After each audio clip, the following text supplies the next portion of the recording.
안녕하십니까.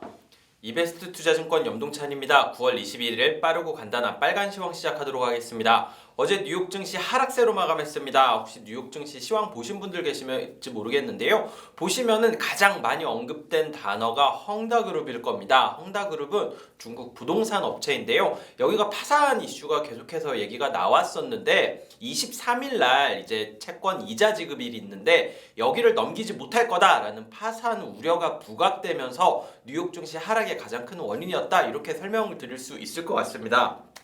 홍콩 증시 같은 경우에는 월요일날 그러니까 어저께 휴장이 아니었는데요. 이 헝다그룹 파산 얘기가 나오면서 헝다그룹 주가 자체는 하루 만에 한 10% 정도 하락했고요. 홍콩 항생 증시 같은 경우에는 인덱스가 한 3.3% 하락했으니까 생각보다 이 충격이 클 수 있다라는 우려가 커졌다라고 보셔도 될 것 같습니다. 뭐 헝다그룹 주가가 10% 빠진 게 뭐 이렇게 큰 이슈냐라고 하실 수도 있는데 사실 여기가 올해 초부터 이 얘기가 나오면서 올해 초에 15 홍콩 달러 정도 하던 주가가 지금 한 2달러 수준까지 떨어졌거든요. 거의 뭐 반의 반토막 정도 나왔는데 여기에서 하루 만에 한 10% 정도가 더 떨어진 거니까 굉장히 사실 상황은 심각하다라고 말씀을 드릴 수가 있을 것 같습니다. 여기가 파산을 하면은 부동산 업체다 보니까 이제 대출받은 은행들 같은 경우에도 이거를 뭐 손실을 처리해야 되고 여기에서 뭐 하청 업체들 같은 경우에도 공사 대금을 못 받으니까 당연히 손실을 처리해야 되는데 굉장히 피해가 좀 이렇게 파급 효과가 클 수도 있다라는 우려 때문에 이 중국 증시, 상해 증시는 홍콩 증시는 약세를 보였고요. 뉴욕 증시 역시 유럽 증시 역시 같이 영향을 받았다 이렇게 보시면 될 것 같습니다. 여기에다가 이번 주에 좀 일정들이 많은데 그 중앙은행들의 통화정책 회의들이 굉장히 많이 예정되어 있습니다. 뭐 화요일부터 수요일까지 이 FOMC도 있고요. BOJ 같은 경우에도 일본에서도 이번 주에 통화정책 회의를 하고요. 영란은행 같은 경우에도 영국에서 이번 주에 통화정책 회의를 할 예정입니다. 이런 이벤트들까지 있는데 중국에서 이렇게 파산 이슈까지 겹치면서 뉴욕 증시가 굉장히 큰 폭으로 하락했다라고 보시면 될 것 같습니다. 어제 장중에서 보면은 마이너스로 시작해서 이렇게 쭉 밀리다가 장 후반에 낙폭을 좀 줄이면서 끝났는데 말씀드렸던 두 가지 이슈 헝다그룹과 이 통화정책 회의를 앞둔 경계감 두 가지가 반영되었다 이렇게 보시는 게 맞을 것 같습니다. 업종별로 살펴보면은요 어저께 그래도 상승한 업종은 뭐 어제 S&P 500개 이상의 기업들이 있잖아요.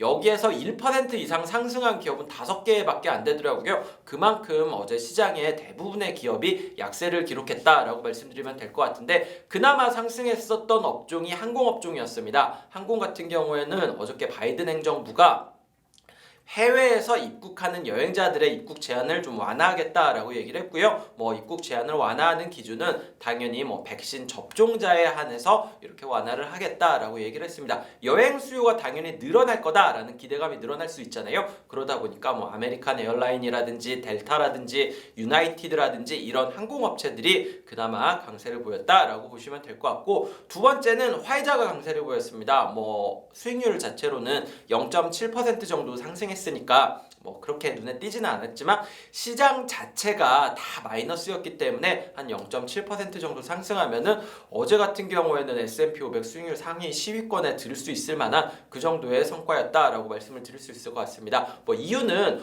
5세에서 11세까지의 이 어린이들을 대상으로 한 백신이 효과가 있었다라는 기자회견을 발표를 했기 때문이고요. 뭐 정확한 데이터라든지 결과 같은 경우에는 FDA에 이번 달 안에 FDA에 승인 신청을 할 거다라고 같이 기자회견에서 발표를 했습니다. FDA에서 승인을 하면은 당연히 이제 백신 수요가 더 늘어날 거기 때문에 이 실적 개선 기대감이 반영됐다 이렇게 보시면 될 것 같고요. 마지막으로 하락한 업종 같은 경우에는 이 원자재와 에너지 기업들이 전체적으로 약세를 보였습니다. 뭐 원자재 같은 경우에는 당연히 헝다그룹 파산으로 이 현실화될 경우에는 수요가 굉장히 부진해질 거다라는 우려도 있었고요. 안전자산 선호도가 올라가다 보니까 달러가 강세를 보이고 원자재는 약세를 보였잖아요. 가격 이슈까지 좀 반영되면서 전반적으로 약세를 보였다라고 보시면 될 것 같습니다. 뭐 에너지 기업도 약세를 보였고 뭐 프리포트 맥모란이라든지 이런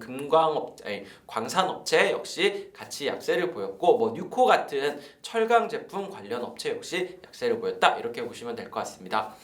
네, 오늘 준비한 빨간 시황 여기까지 말씀드리면 될 것 같습니다. 갑자기 목이 메었네요.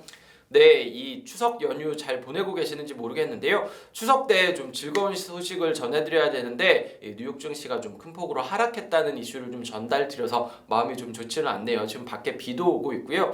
어저께 밤에 달을 보긴 했는데 오늘 밤에 달을 볼 수 있을지는 잘 모르겠네요. 아직 연휴 하루 남았고 뭐 FOMC 끝나고 결과랑 보는 거랑 뭐 23일이기는 하지만 어쨌든 시간은 좀 남아 있으니까 저희 한국 개장가 할 때까지는 그 시간이 좀 남았으니까 좀 더 이렇게 힘내셔도 될 것 같고요. 그럼 내일 다시 한번 이렇게 빨간 시황에서 말씀드리도록 하겠습니다. 오늘 여기까지 말씀드리도록 하겠습니다. 감사합니다.